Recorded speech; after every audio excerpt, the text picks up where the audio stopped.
మనము వివాహానంతరము అమ్మాయిల ప్రవర్తన గురించి మాట్లాడుకుంటున్నాం. అంటే కొంతమందికి సందేహం కలగవచ్చు, అమ్మ మీరు అమ్మాయిల గురించే చెప్తున్నారు, మరి అబ్బాయిల గురించి చెప్పరా? వివాహానంతరం వారి ప్రవర్తన ఎలా ఉండాలో కూడా అది కూడా తెలియజేస్తే బాగుంటుంది కదా అని అడుగుతున్నటువంటి వాళ్ళు ఉన్నారు. తప్పకుండా తెలియజేసుకున్నాం. ఎందుకంటే దాంపత్యం అంటే ఇది ఒక్కరితో పోయేది కాదు, ఇద్దరు అన్యోన్యంగా ఉంటేనే ఆ దాంపత్య జీవితము హాయిగా సాగిపోతుంది. నిజానికి చూడండి, ఒక బండి వెళ్తూ ఉందనుకోండి, బండి వెళ్తూ ఉంటే ఒక చక్రం ఒకవైపు, ఒక చక్రం ఇంకోవైపు వెళ్తాను అంటే బండి సజావుగా వెళ్ళగలుగుతుందా? లేదే.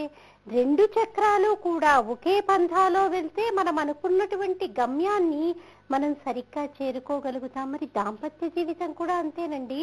ఒక కుటుంబము సక్రమంగా సాగాలంటే, ఒక కుటుంబము ఉన్నత స్థాయికి రావాలంటే, ఉన్నత స్థితిలో ఉండాలంటే, ఒకరికి ఆదర్శంగా ఉండాలంటే దంపతులు ఇద్దరూ కూడా ఒక బండికి ఉన్నటువంటి రెండు చక్రాలు లాంటి వారు. ఇద్దరూ కూడా సమన్వయంతో, అన్యోన్యతతో ఒకరికొకరు ఆలోచించుకుంటూ, ఒకరికి కోపం వచ్చినప్పుడు ఒకరు తగ్గుతూ, ఇలా ఒడిదుడుకులు లేకుండా వారి జీవన విధానాన్ని సాగించినప్పుడే ఆ దాంపత్య జీవితానికి వన్నె వస్తుంది. ముఖ్యంగా మనం ముందుగా అమ్మాయిల గురించే ఎందుకు చెప్పుకోవడం అంటే, అసలు స్త్రీ అంటేనే గృహము, గృహము అంటేనే స్త్రీ అని మనకి శాస్త్రాలే చెప్పాయి. ఇప్పుడు మనం ఎవరింటికన్నా వెళ్ళామనుకోండి, పురుషుడు చాలా ఉదార పురుషుడై ఉండొచ్చు. మన అన్నయ్య ఉన్నాడనుకోండి, అన్నయ్య చాలా మంచివాడు, మనం వెళ్ళగానే ఎన్నో రకాలైనటువంటి మధుర పదార్థాలు, పళ్ళు, పలహారాలు మనకి తెచ్చి ఇస్తూ ఉండవచ్చు. కానీ మన వదిన మనం వెళ్ళగానే ముఖం మార్చుకొని, ఇదెందుకు వచ్చిందిరా బాబు, దీనికి ఇవన్నీ పెట్టాల్సి వస్తుంది అన్నట్టుగా ప్రవర్తిస్తూ, ఆఖరికి మంచినీళ్లు కూడా ఇవ్వకుండా, వెళ్ళొస్తాను వదిన అంటే బొట్టు కూడా పెట్టకుండా ఉంటే మన మనసు చివుక్కుమంటుందా ఉండదా? ఇప్పుడు అన్నయ్య మీద ప్రేమ ఉండొచ్చు, అమ్మో మా అన్నయ్య ఎంత ఆప్యాయతగా చూస్తాడో అనిపించవచ్చు. కానీ వదిన ప్రవర్తన వల్ల మనం ఆ ఇంటికి వెళ్ళగలుగుతామా? ఎంత ప్రేమ ఉన్నప్పటికీ కూడా ఆ సంభాషణ ఎక్కడి వరకు ఆగిపోతుంది? ఒక్క ఫోన్లలో వరకు ఆగిపోతుంది. ఎందుకు? వెళ్తే ఎలాగో వదినికి సుముఖంగా ఉండదు. ఎందుకు వచ్చింది? వాళ్ళిద్దరి మధ్య మనం తగువ పెట్టినట్టు అవుతుంది. అన్నయ్య ఏమో మా చెల్లెలు వస్తే నువ్వు ఇలా చేశావు అని అంటాడు. ఎందుకు వచ్చింది చెప్పు? వాళ్ళిద్దరి మధ్య నేను తగువ పెట్టిన దాన్ని అవుతాను అని ఎంతో మంది ఆడపిల్లలు పుట్టింట్లకు వెళ్లకుండా ఉంటున్నటువంటి వారిని మనం చూస్తూ ఉంటాం నేటి సమాజంలో. కాబట్టి మనం గృహము అనగానే చెప్పుకునేది స్త్రీనే. కాబట్టి ముందుగా అమ్మాయిలు వాళ్ళ ప్రవర్తనని మార్చుకోవలసినటువంటి విధానం గురించి చెప్పుకున్నామనుకోండి, తెలియకుండానే పురుషులు ఒక గాడిలో పడతారు. ఎందుకు? సాంసారిక జీవితంలో స్త్రీ యొక్క పాత్ర చాలా ప్రత్యేకమైనటువంటిది. ఒక్కసారి చూడండి, ఒక కుటుంబంలో స్త్రీ కనుక అనారోగ్యంతో మూలపడిందనుకోండి, ఒక మూల విరాట్టే కూలిపోయినట్టుగా ఆ ఇల్లంతా కూడా గందరగోళమైపోయి, ఎవరికి ఏమి చెయ్యాలో కూడా తెలియక జీవితం అంతా కూడా అగమ్య గోచరమైపోతుంది. కాబట్టి ఏంటి? స్త్రీ గురించి ముందుగా చెప్పుకోవడానికి కారణం ఇదే. గృహము అంటేనే స్త్రీ, స్త్రీ అంటేనే గృహము. ఈ రెండిటికి కూడా పెద్దగా తేడా లేదు. ఏ ఇంట్లో అయితే భార్యాస్థానము ఉండదో, అంటే స్త్రీ ఆ ఇంట్లో తిరుగాడుతూ ఉండదో, ఆ ఇల్లుని మనం ఇల్లు అని చెప్పుకోక్కర్లేదని మనకి శాస్త్రాలే చెప్తున్నాయి. అందుకనే మనం ముందుగా స్త్రీ గురించి చెప్పుకోవడం. అంతేకాని మీరు స్త్రీ అయ్యుండి ఎందుకండి ఎప్పుడు ఆడపిల్లల గురించే చెప్తారు అని అనడం సబబు కాదు. ఎందుకంటే ఒక స్త్రీనయ్యుండి స్త్రీ యొక్క ఔన్నత్యాన్ని చెప్పాల్సిన దానికి బదులుగా స్త్రీలు మార్చుకోవలసినటువంటి పద్ధతుల గురించి చెబుతున్నాము అంటే మనము ఎంతలా దిగజారిపోయి మన అలవాట్లను మనము వెనక్కి వేసేసుకున్నాము చెప్పచ్చు. అంటే ఆధునిక పోకడలకి పోతూ, అంటే కాలం మారింది అనడం నాకు ఇష్టం ఉండదండి. చాలా సందర్భాల్లో మనం చెప్పుకున్నాము, కాలం మారితే తూర్పున ఉదయించేటటువంటి సూర్యుడు పడమట ఉదయించాలి, కానీ అలా జరగట్లేదే. కాలం అలాగే ఉంది. మన ఆలోచన సరళిలో మార్పు వచ్చింది. మన ఆలోచన సరళిలో మార్పు వచ్చింది అంటే అది బాగుండదని కాలం మారిందన్నటువంటి రంగు పులుముకొని మనం ఆనందంగా ముందుకు అడుగులు వేస్తూ ఉన్నాము. కాబట్టి కాలం మారింది అనే కంటే కూడా మన ఆలోచన విధానంలో మార్పు వచ్చి, నేనెందుకు చూడాలి, నేను ఇంత సంపాదిస్తున్నానే, ఆయన కంటే నాకే జీతం ఎక్కువ వస్తుంది, ఆయన కంటే ఒక మెట్టు నేనే ఎక్కువగా ఉన్నాను విజ్ఞానంలో కూడా, చదువులో కూడా అలాంటప్పుడు నేను ఈ ఇంటికి ఎందుకు రావాలి? ఇంటికి పేరు మార్చుకుని వచ్చాను, అది నా ఔన్నత్యము. కాబట్టి వీళ్ళ మాట నేను ఎందుకు వినాలి? ఆఖరికి భర్త మాట కూడా వినకుండా పొరపాటున భర్త ఒకటంటే 1000 మాటలనేటటువంటి మహాతల్లుల్ని మనం ప్రతి నిత్యము చూస్తూనే ఉంటాము. కాబట్టి ముందుగా మనం మార్చుకోవలసిందేంటి? ఇదివరకటి పద్ధతులు రావాలి అంటే, ఇదివరకటి కుటుంబ వ్యవస్థ మనకి ఏర్పడాలి అంటే ముందుగా మనం చెయ్యాల్సినటువంటిది ఏంటి? మనం మన పద్ధతుల్ని మార్చుకున్నట్లయితే తప్పకుండా ప్రతి కుటుంబంలో కూడా మార్పు వస్తుందమ్మా. ఇది కాదా చెప్పండి? ఎవరి గుండె మీద వాళ్ళు చేసి చెప్పుకోండి, ఇది మన ప్రవర్తన సరిగ్గానే ఉంది, మన ప్రవర్తనలో లోపమేమీ లేదు, పురుషుల వల్లే కుటుంబాలు 2 అవుతున్నాయి అని ఎవరైనా స్త్రీలందరూ కూడా హృదయం మీద చేతులేసుకొని చెప్పండి. అలా మనం ధైర్యంగా చెప్పలేకపోతున్నాం. ఎంతో మంది ఆడపిల్లల వల్లే కుటుంబాలు విచ్ఛిన్నమవుతున్నాయి. కారణం అది కాదు అంటే మనము ఒప్పుకోవాలి కదా మరి. కాబట్టి ఆడపిల్లల ప్రవర్తనలో మార్పు వస్తే కనుక తప్పకుండా ఉమ్మడి కుటుంబ వ్యవస్థ ఏర్పడి తీరుతుంది. మరి పిల్లల్లో మార్పు రావాలంటే ఏం చేయాలి? పెద్దలైనటువంటి వారు వారికి దోహదపడాలి. కానీ ఆడపిల్ల తల్లులే వచ్చి, ఎంతో మంది మా సంస్థకు వస్తూ ఉంటారు, ఆడపిల్ల తల్లులే వచ్చి మా అమ్మాయికి జాయింట్ ఫ్యామిలీస్ వద్దండి, ఉమ్మడి కుటుంబాల్లో మా అమ్మాయి ఇమడలేదు, దానికి ఇండివిజువాలిటీ చాలా ఎక్కువ, కాబట్టి మా అమ్మాయి ఉమ్మడి కుటుంబాల్లో ఇమడలేదు, కాబట్టి ఒక్కడు విడిగా ఉండేటటువంటి ప్రదేశంలో వివాహం చేసుకుని వారి ఛాయిగా ఉండేటట్టు చూడండి అని తల్లే చెప్తూ ఉంటే ఇక వాళ్ళకి నేర్పించేది ఎవరండి? చెప్పాల్సినటువంటి తల్లే చెప్పకపోతే ప్రథమ గురువు మనకి శాస్త్రం ఎవరని చెప్తోంది? తల్లే అని చెప్తుంది. ఎందుకు? ఇప్పటి తల్లులంటే అవి పాటించట్లేదు, కానీ తల్లి ఏం చేస్తుంది? గోరుముద్దలు తినిపిస్తూ, మగపిల్లలకైతే ఆ రామచంద్రమూర్తి గురించి చెప్తుంది. ఆయన ఏకపత్ని వ్రతాన్ని ఎలా అవలంబించాడు, తండ్రి మాటని ఎలా పరిపాలించి ఆయన అడవులకు వెళ్లిపోయాడు, సోదరుల పైన ఎంత ప్రేమ ఉండేది, రాజ్యాన్ని ఎంత బాగా పరిపాలించాడు, ప్రజలపైన ఎంత ప్రేమతో ఉన్నాడు, తల్లిదండ్రుల్ని ఏ రకంగా గౌరవించాడు అన్నటువంటి విషయాన్ని తల్లి ఏం చేసేది? తీరిగ్గా కూర్చుని పిల్లలకి చక్కగా గోరుముద్దలు తినిపిస్తూ ఆ రామచంద్రమూర్తి గురించి చెప్పేది, అలాగే ఆ కృష్ణ పరమాత్మ లీలల గురించి చెప్పేది, ఆ చిలిపి తగవుల గురించి చెప్పేది. తాను మురిసిపోతూ పిల్లలు నవ్వుతూ ఆ కథల్ని వింటే ఆ తల్లి ఎంతో ఆనందంగా వాళ్ళకి కడుపు నిండా అన్నం పెట్టేది. కానీ ఇప్పటి పరిస్థితి చూడండి, ఇప్పటి ఆ పరిస్థితి మనకి కనిపిస్తుందా? లేదే. మనందరం ఏం చేస్తున్నాం? మన పిల్లలకి అన్నాలు పెట్టేటప్పుడు వాళ్ళు మాట వినరు, కానీ ఇలా కాదులే వీళ్ళకి అన్నాలు పెట్టేసి అని వాళ్ళకి గబగబా ఒక స్మార్ట్ ఫోన్ ఇచ్చేస్తాం, లేకపోతే ఒక ట్యాబ్ ఇచ్చేస్తాము, ఏ గేమో పెడతాము, లేకపోతే అది కూడా కుదరకపోతే ఏం చేస్తాము? కార్టూన్ నెట్వర్క్, ఇంకా ఏవో పిల్లలు చూసేటటువంటి అనేక రకాల ఛానల్స్ ఉంటాయి కదా, అవి పెట్టి వాళ్ళకి అన్నము గబగబా యాంత్రికంగా పెడుతున్నామే. కానీ నిజానికి ఒక తల్లిలా వారికి విద్యాబుద్ధులు నేర్పించేటట్టుగా ప్రథమ గురువుగా ఒక చక్కటి సమాజాన్ని నిర్మించటంలో మనం తల్లిగా మన పాత్రని విస్మరిస్తున్నామని ఖచ్చితంగా చెప్పవచ్చు. ఏదో 10% మంది మటుకే ఇప్పటి పిల్లలకి చక్కగా కథలు చెబుతూ అన్నాలు పెడుతున్నారేమో, మిగతా వారంతా కూడా ఈ ట్యాబులు లేకపోతే స్మార్ట్ ఫోన్లు కార్టూన్ నెట్వర్క్లు పెట్టే వాళ్ళ పిల్లలకి అన్నాలు పెడుతున్నారు. ఇది నిజం కాదని చెప్పగలరా? మనం ప్రతి నిత్యం చూస్తున్నటువంటి నిజమే కదా ఇది.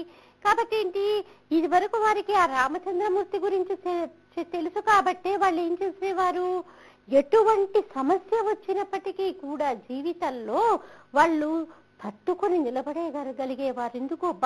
రాముడు చూసావా, అంతటి మహారాజు, సాక్షాత్ శ్రీమన్నారాయణుడైనప్పటికీ కూడా జీవితంలో మానవ రూపంలో అన్ని కష్టాలు వచ్చినప్పటికీ కూడా ఎలా ఎదురొడ్డి నిలబడ్డాడు.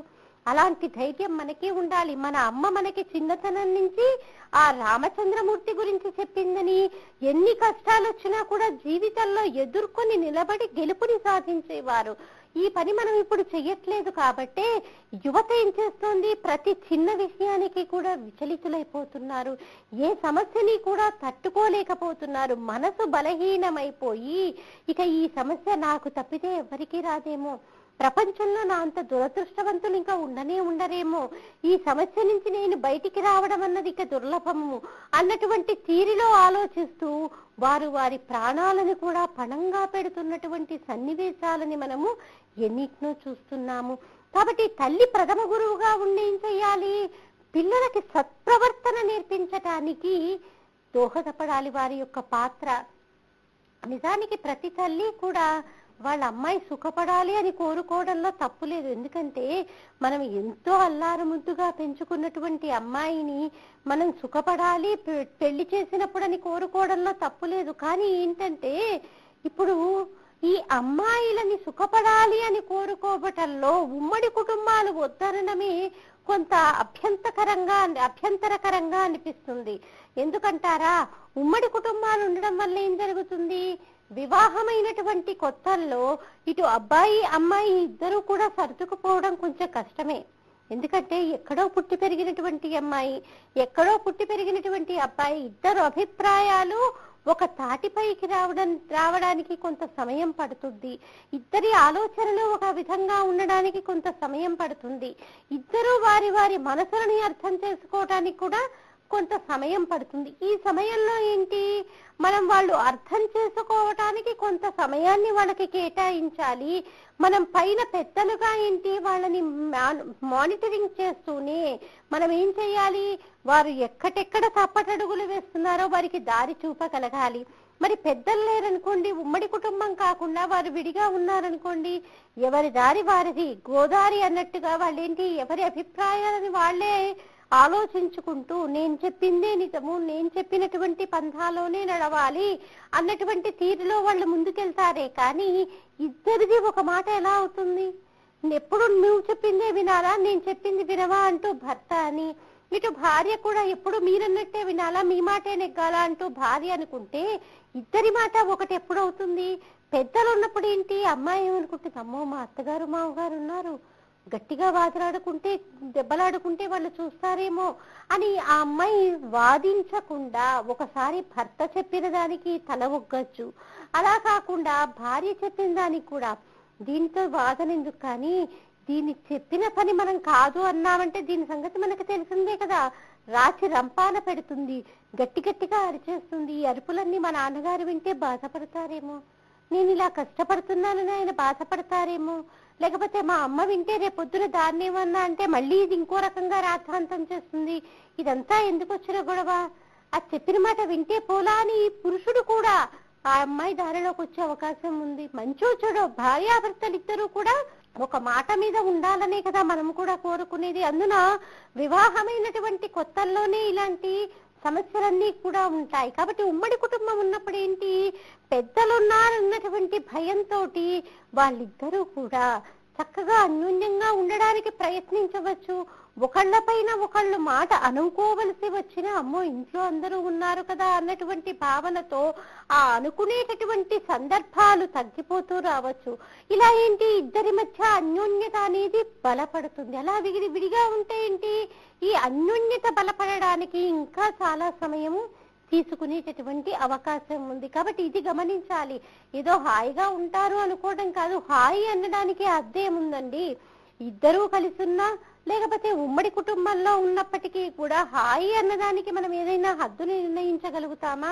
సుఖానికి కానీ, హాయికి కానీ, లేకపోతే ఆనందానికి కానీ, అందానికి కానీ ఒక నిర్వచనాన్ని ఎవరన్నా ఇప్పటి వరకు పూర్తిగా ఇవ్వగలిగారటండి? ఎవరి మనస్తత్వాన్ని బట్టి, ఎవరి మనస్థితిని బట్టి ఆనందానికి ఎవరికి వారే ఒక హద్దుని నిర్ణయించుకుంటారు. అంతేకాని నేను ఆనందంగా ఉన్నాను అని ఎవరైనా కానీ మనస్ఫూర్తిగా చెప్పగలుగుతారా? లేదే. అంటే దానికి ఒక కొలమానం అంటూ లేదు.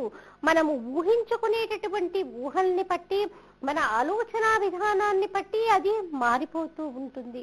ఇప్పుడు కొత్తగా వివాహమైనటువంటి అమ్మాయిలకి మనం చాలా మందిని గమనించినట్లయితే వాళ్ళకి ఎప్పుడూ కనిపించేది ఏంటంటే అత్తగారికి జ్వరం వచ్చినా పట్టదు, లేకపోతే ఆవిడ లేవలేకపోయినా కూడా ఆవిడ అన్ని నాటకాలే. 3 రోజులకు ఒకసారి ఒంట్లో బాగాలేదని నీలుగుతూ ముక్కుతూ పడుకుంటూ ఉంటుంది. ఎందుకంటే మా వారి దగ్గర నుంచి డబ్బులు తీసుకోవడానికి, లేకపోతే పని తప్పించుకోవడానికి అని అత్తగారిని అనుకుంటూ ఉంటాం. అదే వాళ్ళ అమ్మగారికో 2 తుమ్ములు గట్టిగా వస్తే చాలు, అయ్యో మా మమ్మీకి, అమ్మ అని కూడా కాదు, మా మమ్మీకి జలుబు చేసిందిట, గట్టిగా 2 తుమ్ములు వచ్చేసాయిట, మా తమ్ముడేమో డాక్టర్ దగ్గరికి తీసుకెళ్ళాడు. అంటే తల్లికేమో 2 తుమ్ములు గట్టిగా వస్తే డాక్టర్ దగ్గరికి పరిగెత్తాలి. మరి అత్తగారికి అస్వస్థతగా ఉండి జ్వరంతో ఆవిడ లేవకుండా 2 లంకణాలు చేసినప్పటికీ కూడా మీకెవరికి మనసుకి రాదే? కోడలు ఇలా ఉంటే కొడుక్కేమైంది బుద్ధి? అంటే పెళ్ళైపోగానే పురుషుల్లో ఈ మార్పుకి కారణం ఎవరు చెప్పండి? మొన్నటి వరకు అమ్మా అమ్మా అంటూ కొడుకు ఏం చేస్తాడు? తల్లి చెంగు పట్టుకొని తిరుగుతాడు. మరి ఒక్కసారిగా ఈ మార్పు వచ్చింది అంటే ఎవరు కారణం? కొడుకు తనలేం కదా. కొడుకు కొడుకులాగానే ఉన్నాడు, కానీ కొత్తగా వచ్చింది ఎవరు? కోడలు. కోడలు చెప్పినటువంటి మాటల వల్ల అయి ఉండొచ్చు, ఆ అమ్మాయి పెట్టినటువంటి హద్దుల వల్ల అయి ఉండొచ్చు. ఎంతో మంది ఏం చేస్తున్నారు? తల్లితో మాట్లాడాలన్నా, అక్కలతో మాట్లాడాలన్నా భయపడేటటువంటి మహానుభావుల్ని మనం ఎంతో మందిని ప్రతి నిత్యము మన సమాజంలో చూస్తూనే ఉన్నాం. మన సమాజంలో కాదు, మన కుటుంబాల్లోనే ఎంతో మందిని చూస్తున్నామండి. దీనితో వయస్సుతో సంబంధం ఏమీ లేదు. ఎంతో మంది అలా ఆంక్షలు పెడుతున్నటువంటి వాళ్ళు ఉన్నారు. మీ అక్క పుట్టినరోజు వస్తుందని మీరు అవి ఇవి కొనిస్తారేమో, అలా చేస్తే నేను ఒప్పుకోను. అసలే మనము ఆర్థికంగా సరిగ్గా లేం. వాళ్ళు ఎంత సంపాదిస్తూ ఉండండి, ఇటు ఆ ఆడపడుచులకి కానీ మరుదులకి కానీ పెట్టాల్సి వచ్చేసరికి ఎప్పుడూ కూడా అప్పు ఎంత ఖర్చు అయిపోయిందో. ఈ నెలలో అసలు ఖర్చుకి తుది లేకుండా పోయింది, విపరీతమైనటువంటి ఖర్చు అయిపోయింది అంటూ ఏకరవు పెడితే వచ్చినటువంటి వాళ్ళకి మనస్ఫూర్తిగా పసుపు కుంకాలు తీసుకోవాలనిపిస్తుందా? ఒక్కసారి ఆ స్థానంలో ఉండి మనం ఆలోచించాలి కదా. ఏదో మనకు ఉన్నంతలో పసుపు కుంకాలు ఇస్తున్నాము, అలా ఇచ్చేటప్పుడు అయ్యో ఈ నెలంతా ఖర్చు అన్నటువంటి మాట ఒక్కటి మాట్లాడకపోతే ఎవరికైతే మనం బట్టలు ఇస్తున్నామో వాళ్ళు ఆనందంగా స్వీకరించగలుగుతారు. అలా కాకుండా బట్టలు పెట్టేది పెడుతూ, భోజనాలు పెట్టేది పెడుతూ ఈ నెలలో ఎంత ఖర్చో, ఒక్కరి సంపాదనతో ఇల్లంతా నడవాలి కదా. చెంచా చెంచా మేమే కష్టపడి సంపాదించుకున్నాము అంటూ ఈ బాధలన్నీ ఏకరవు పెడితే వెళ్ళినటువంటి వాళ్ళకి ఏమనిపిస్తుంది? ఓహో, మనం వెళ్ళేసరికి ఒక రకంగా వారికి బరువు అయిపోయామేమో. ఎందుకు వచ్చిన గొడవ? మన ఇంట్లో కలో గంజో ఉప్పో కారమో వేసుకొని తిన్నా పర్వాలేదు, ఇంకొకరి ఇంటికి వెళ్ళి ఈ మాట అనిపించుకోవటం ఎందుకు అని ఎంతో మంది ఆడపిల్లలు వారి పుట్టిళ్ళకి వెళ్లకుండా ఉన్నటువంటి వాళ్ళని మనం చూడవచ్చు. ఎందుకంటే మనసులో నుంచి రావాలండి ఏదైనా కానీ. అయ్యో, ఆడపిల్లలు ఊరూరికే వస్తారా, ఎప్పుడో ఏదో సందర్భం వచ్చింది కాబట్టి వచ్చారు అన్నటువంటి భావనతో వచ్చినటువంటి అమ్మాయిని కనుక మనం ఆప్యాయతగా చూసామనుకోండి, ఆ అమ్మాయి ఆనందంగా వెళ్ళిపోతే ఆ ఇంటికి అదే శ్రీరామ రక్ష.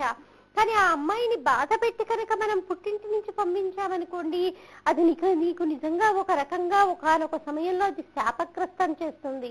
ఎందుకంటే ఏ ఆడపిల్ల కూడా పుట్టింటి గురించి తప్పుగా ఆలోచించదు, శాపవాక్కుని విడిచిపెట్టదు. కానీ మనసులో బాధపడితే కనుక, పైగా మనసులో బాధపడ్డా ఏంటి, ఈ విషయాన్ని అత్తింట్లో కూడా చెప్పుకోలేదు. ఎందుకు? పుట్టింట్లో జరిగినటువంటి పరాభవాన్ని అత్తింట్లో చెప్పుకున్నా కష్టమే కదా. కాబట్టి ఈ మనసులో నలిగిపోతూ ఉంటే ఈ సంఘర్షణకి కారణమైనటువంటి వారు ఒక రకంగా శిక్షార్హులే కదా.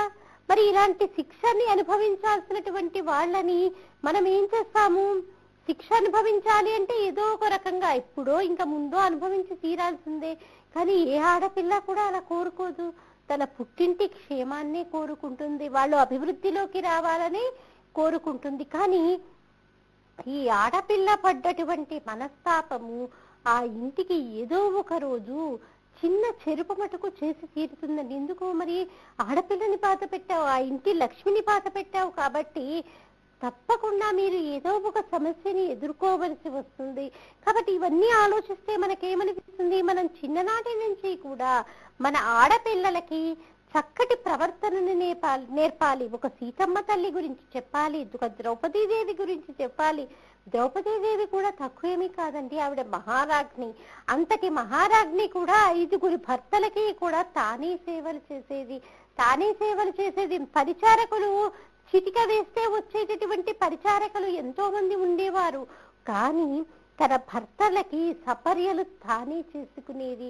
తాను ఆ సంవత్సరంలో ఎవరితో అయితే భార్యగా ఉందో వారి గదిని తానే శుభ్రం చేసేది, భర్తకి కావలసినవన్నీ కూడా తానే అమర్చి పెట్టేది. అంటే భర్తకి కావలసినవన్నీ కూడా మనమే అమర్చి పెట్టడంలో అక్కడ దాసీత్వం అనుకోవడానికి లేదు, అది బాధ్యతగా ప్రేమగా స్వీకరించాలి. ఎందుకు? భార్యాభర్త అంటే ఇద్దరు వేరువేరు కాదండి, అది అర్ధనారీశ్వర స్వరూపం.